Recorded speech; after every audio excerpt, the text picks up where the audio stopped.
It's 5 and 10 from Skywatch TV for Friday, May 31st, 2024. I'm Derek Gilbert. This is our Friday 5, the 5 big items of the week as we head into the weekend. Topic number 5, of course, this week is Israel and the propaganda war that continues. Last Sunday, there was an IDF airstrike in Rafah. This is that southernmost city in the Gaza Strip that killed 2 senior Hamas commanders and also an estimated 30 to 45 people. The numbers change depending on who is telling the story, and therein lies the issue. According to Hamas, this took place in a humanitarian zone, an area where Israel told the citizens of Gaza to move because they were going into Rafah. Don't stay here because we're attacking this area. Move to this area here where you will be safe. Hamas, the Gazan Health Ministry, claiming that that's where the IAF hit.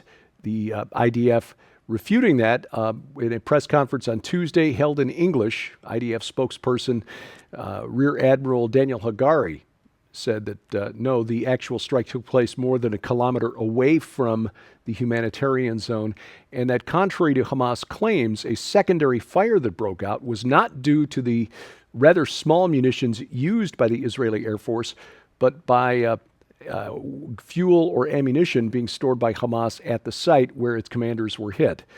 Now, the fact is that information, because it's coming from the IDF, many people will just ignore it, say the IDF is just spinning propaganda.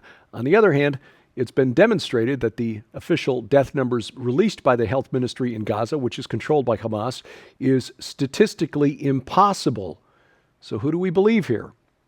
I lean towards the Israeli accounts simply because they know that they are under a microscope and they need world opinion to at least remain neutral as long as this conflict continues. World opinion swinging against them, as we've seen with 3 European states, Norway, Ireland, Spain, last week, recognizing an independent state of Palestine. And this propaganda war continues. There are people on both sides of the conflict who want their biases confirmed. We're trying to aim for truth here. Admittedly, we do have a bias. We are pro-Israel, but we do not venerate the geopolitical state of Israel. Like every other nation on earth, Israel is ruled by sinful men and women. But we do understand that this conflict is all about, it's a spiritual war for control of the Holy Land. If it wasn't a supernatural conflict, in terms of geopolitical location, strategic location, and so forth, there would not be the kind of energy, emotion, hatred, and blood shed in this conflict as there is. Topic number 4, Palestine. That pier that was built by the U.S. Army off the coast of Gaza damaged over the weekend in high seas because of a storm. Storms in the Mediterranean, high waves. Who could have foreseen this? Anyway, it's going to take about a week for the pier to be repaired. The $360 million project and counting resulted in 4 U.S. Army vessels that are supporting the mission beached on the coast after a power failure caused motorized sections of the pier used to stabilize the whole structure broke free from their anchors. One of the Army vessels beached on the coast, the Israeli coast near Ashkelon, has been recovered. A second one expected to be recovered sometime today, Friday. The other 2 within the next 24 hours or so. This is not a good look, but they expect to get aid rolling across that pier again fairly soon.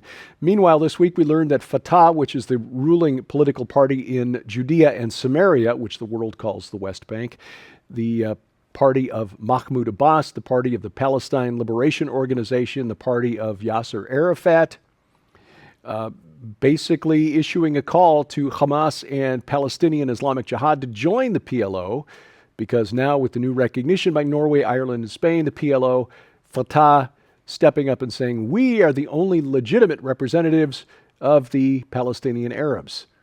Legitimate in the sense that they basically have an iron grip on power in Judea and Samaria. Chairman Mahmoud Abbas, president of the Palestinian Authority, has not allowed elections there since 2005 because he knows if they held elections, he and his party would be voted out and Hamas would come in. And that's what we're seeing here in this conflict. It's not just a war between Israel and Hamas for control of Gaza. As I told you earlier this week, it's a struggle between Hamas and Fatah for political power in the Palestinian Arab territories. Here in the West, students on American college campuses, UK, Canadian, basically chanting free, free Palestine, know not of which they speak. Father, forgive them and bless their pointy little heads, because they are chanting free, free Palestine. But the fact is that there have not been free and fair elections in either Gaza or Judea and Samaria in more than 15 years. In fact, we're approaching 20 years now.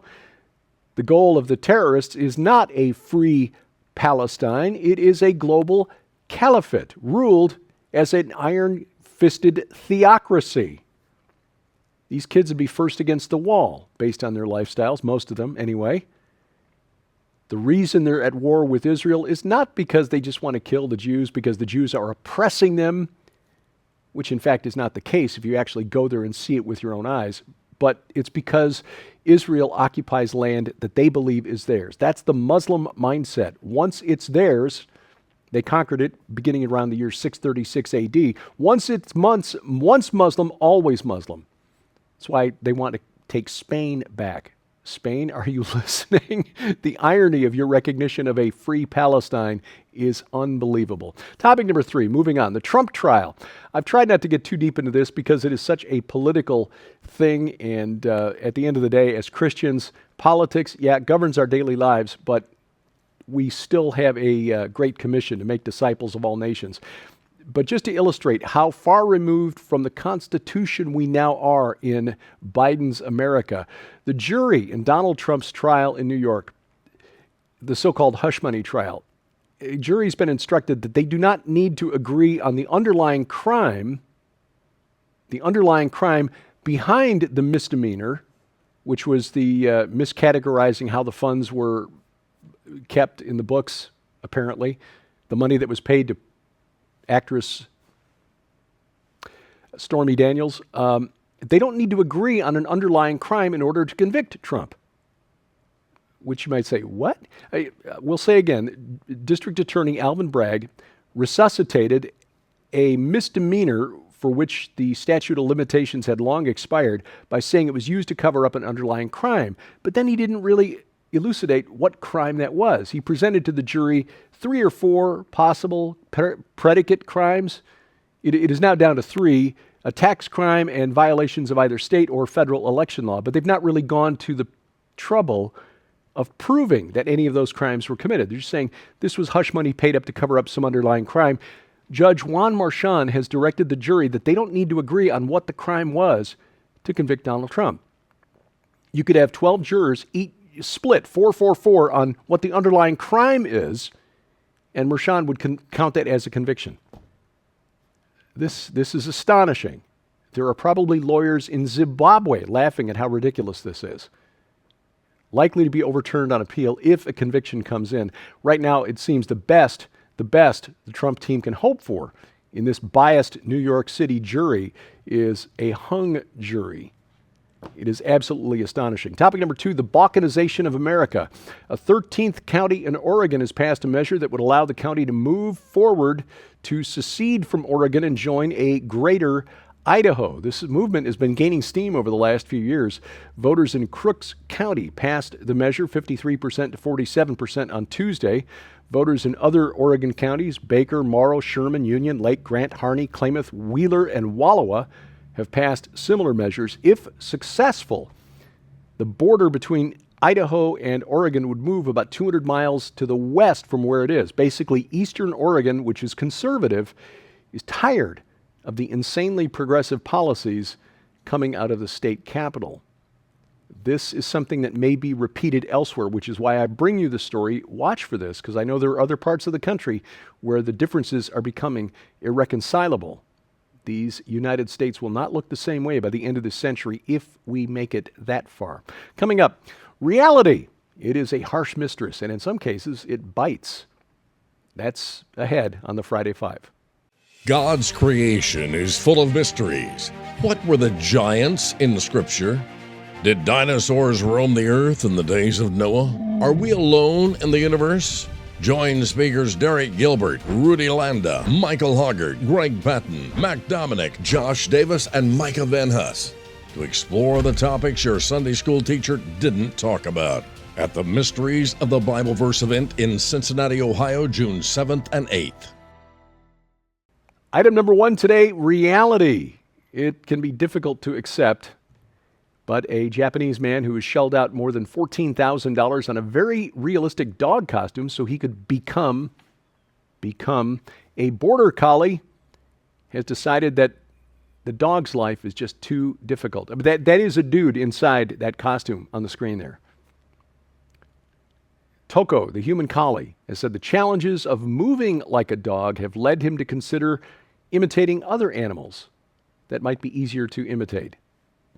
$14,000 buy you a decent, fairly reliable vehicle, but he spent it on that costume so that he could walk around cosplaying as a border collie. And now he's decided, well, reality of the situation. I mean, who could have guessed? Human skeletal structure and musculature not conducive to walking around on all fours. Here's a thought, probably save you a lot of money, Toko. Pretend to be a human. Reality, a harsh mistress. This week on Skywatch TV, we talk about the reality of children in foster care. Many wonderful foster parents who volunteered to serve and help children who need a loving home. But statistics don't lie. Children in foster care are at much greater risk of being trafficked, of turning to drugs, alcohol, crime, gangs, early death, prison. It is just, that is the way it goes for kids in the foster system. Whispering Ponies Ranch is there to provide a respite and also to show them the love of Jesus Christ. There are adults who don't want anything from children except to protect them and love them. You can find out how to send a child to camp. This week, Whispering Ponies Ranch CEO Nita Horn is the guest. Joe Artis Horn, a proud son, anchoring the panel. Watch the program right now at our website, skywatchtv.com. It's where you find all of our video content. You can also find it right now at our Roku or Apple TV channels. Our broadcast schedule on our partner Christian networks, you can find the program there, date, time, place, channel near you.